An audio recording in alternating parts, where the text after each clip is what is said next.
Bismillahirrahmanirrahim. Assalamualaikum warahmatullahi wabarakatuh. Baik, alhamdulillah, puji syukur Allah Subhanahu wa taala atas limpahan rahmat tapi telah berikan kepada kita semua sehingga sore berbahagia kita bertemu kembali dalam aktivitas belajar mengajar di Yayasan Al-Mulia Mangsang Batang. Semoga apa yang kita laksanakan Allah rahmati, Allah ridhoi, amin ya rabbal alamin. Salawat terlupa kita hadirkan kepada diri Nabi kita Muhammad sallallahu alaihi wasallam. Kemudian lakukan apa? Allahumma sholli ala sayyidina Muhammad wasallam. Baik anak semua, hari ini Jumat kita pelajari apa? Pelajaran akidah. Nah, kita pelajarin apa kemarin? Kita bahas tentang akidah ya. Tahu apa itu akidah kemarin? Apa arti akidah? Keyakinan, terus kepercayaan kepada siapa? Kepada Allah Subhanahu wa taala. Seperti itu ya, intinya adalah kalau kita sudah berakidah, berkeyakinan kepada Allah Subhanahu wa taala, apapun yang kita hadapi, apapun permasalahan yang kita hadapi harus sandarkan kepada siapa?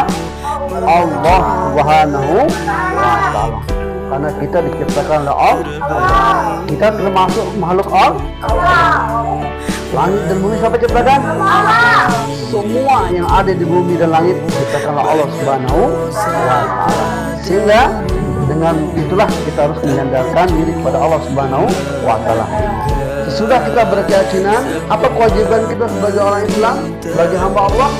Wajib mengikuti perintah Allah Subhanahu wa taala. Ya, ada perintah Allah dan juga larangan Allah Subhanahu wa taala. Seperti apa perintahnya? Ada sholat, jelaskan di sholat. Terus di dalam apa dijelaskan ini? Di dalam rukun Islam. Maka ada punya rukun Islam kita, agama Islam itu untuk menyempurnakan keislaman kita. Berapa rukun Islam? Rukun Islam ada berapa? 5. Mana 5? Pertama 1. Syahadat.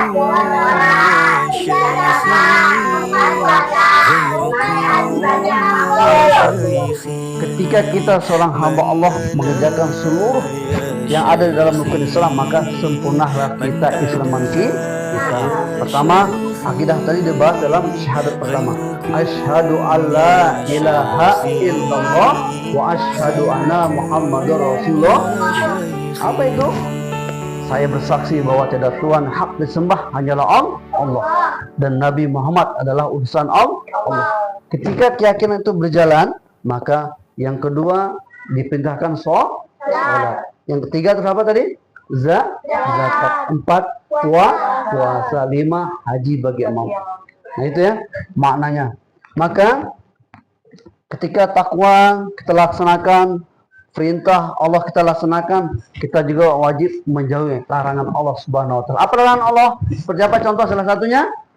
Apa larangannya? Maling. Apa lagi? Berzina. Apa lagi? Apa lagi? Berkata kotor. Apa lagi? Banyak larangan Allah Subhanahu wa taala yang tidak boleh kita laksanakan. Karena apa? Kita sudah ikut berakidah, berkeyakinan perintah Allah Subhanahu wa taala. Sehingga orang yang beriman, yang bertakwa pada Allah Subhanahu wa taala untuk mematikan diri kita kecintaan kepada dunia apa? Dalam hadis juga jelaskan, dalam juga bahasa dalam tasawuf menjelaskan apa? Mutu qabla anta mutu, kata guru besar kita menjelaskannya. Apa? Matikanlah diri kalian sebelum ajal kalian mati. Apa makna? Semua apa yang hadir di sini ada kesandarkan kepada Allah SWT. Tidak ada di kita. Ya, tidak ada apa-apa yang dunia ini. Wajib kita apa? Mutu qabla anta mutu. Matikan diri kita sebelum ajal kita hadir. Sebelum kita dimatikan oleh Allah Subhanahu wa taala, kita matikan diri. Kita hidup sekarang ini, kenapa harus seperti itu? Dalam ilmu tasawuf menjelaskan supaya hilanglah keegoan kita, keegoiskan kita. Kenapa? Kita sudah berakidah. Harus semua sandarkan pada siapa? Allah. Kita diuji kemiskinan dari kepada siapa? Allah. Kita diuji dalam permasalahan apapun, sandarkan pada siapa? Allah. Kita saling uji sebagai orang yang tidak sempurna segala hal, yang tidak segala macam, tetap Allah kita serahkan kepada siapa? Allah. Maka kalau kita sudah serahkan kepada Allah SWT, maka kuatlah iman kita, akidah kita. Paham Bapak semuanya? Rukun iman ada berapa? 5. Rukun iman ada 6. Ada pertama, aman tubillah, aman kepada Allah. Paham semua ya? Intinya ada 6. Sehingga terakhir, ketika kita sudah sempurna dengan rukun Islam tadi, maka kita lepas dengan rukun iman. Di dalam orang berakidah, berkeyakinan, harus kita terima apa dalam rukun iman menjelaskan qada dan qadar Allah Subhanahu wa taala. Kita harus terima. Itulah keyakinan kita, perjanjian kita kepada Allah Subhanahu, keyakinan, kepercayaan hanya kepada Allah Subhanahu wa taala. Maka sandarkan semua kepada Allah Subhanahu wa taala.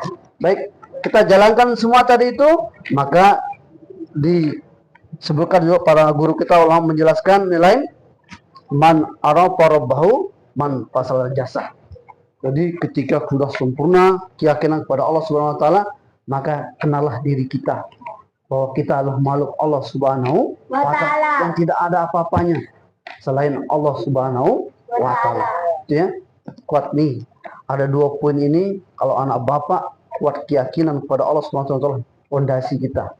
Maka akidah adalah kunci fondasi dasar kita beriman kepada Allah Subhanahu wa taala. Kalau kuat keyakinan kita, tidak akan terjadi seperti mana di luar sana, hanya dikasih dengan sembako, dikasih beras saja bisa berpindah akidah, berpindah akinan atau murtad, tidak boleh. Kalau kita tahu ini, dalil ini, dan juga akidah kepada Allah SWT, insya Allah akan kuat keimanan kita sampai akhir hasil. Kenapa? Ada Allah. Ini ya, ini Bapak dapatkan gimana ilmu ini? 4 tahun belajar di perguruan tinggi, tinggal teririslah ilmu tasawuf, kecil dikit demi sedikit ya. Tidak mudah untuk melepaskan begitu besar dunia ini, tidak mudah kita menghilangkan. Nah, anak bapak saya harapkan di Al-Mulai ini harus punya keyakinan dasar kuat supaya cinta dengan Allah Subhanahu wa taala. Tiada lain tempat kita sandarkan itu hanya kepada Allah Subhanahu wa taala. Baik, sampai sini pelajaran akidah kita. Yang penting anak bapak tahu semua. Singkat, dan kita lanjut ke pembahasan selanjutnya adalah apa tujuan belajar akidah dan segala hal kita bahas ya. Terima kasih. Kita tutup. Bismillahirrahmanirrahim. Subhanakallahumma bihamdika asyhadu alla ilaha illa anta astaghfiruka wa atubu ilaik. Wassalamualaikum warahmatullahi wabarakatuh.